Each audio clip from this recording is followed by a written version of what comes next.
کل ایک ایسے شخص کو جھنڈا دوں گا جو اللہ اور اس کے رسول سے محبت کرتا ہے، وہ نہیں لوٹے گا جب تک کہ فتح نہیں کرے گا۔ اب بتلیں، ہم اہل سنت لوگ ہیں کہ یہ جو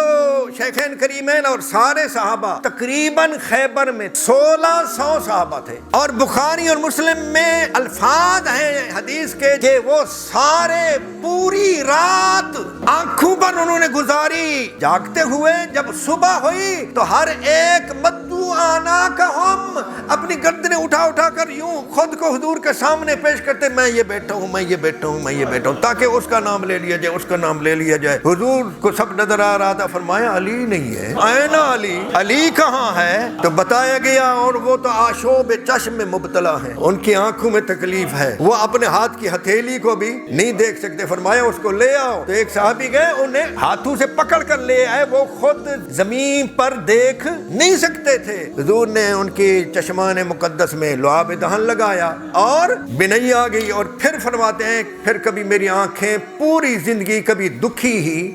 نہیں۔ اب آپ بتلائیں، جو ان فٹ تھا اس کو بلا کر فٹ کیا گیا اور اسے دیا گیا، اور جو فٹ تھے اور گردن بلند کر کر کے حضور کے سامنے خود کو پیش کر رہے تھے، جو حضرات پہلے گئے تھے وہ بھی انتظار کر رہے تھے۔ فاروق اعظم رضی اللہ تعالیٰ عنہ کا ارشاد ہے، میں نے اس دن کے علاوہ کبھی امیر بننے کی، سپاہ سالار بننے کی کوئی آرزو نہیں کی۔ جب یہ اعلان سنا کہ وہ اللہ اور اس کے رسول کے محب ہیں اور اللہ اور اس کے رسول اس کے محب ہیں، اللہ اس کے ہاتھ پر فتح عطا فرمائے گا، پھر میرا جی بھی للچانے لگا کہ پھر مجھے بھیج دے۔ اب بتلائیے، یہ سارے حضرات جو ہیں یہ اللہ اور اس کے رسول کے محب ہیں یا نہیں؟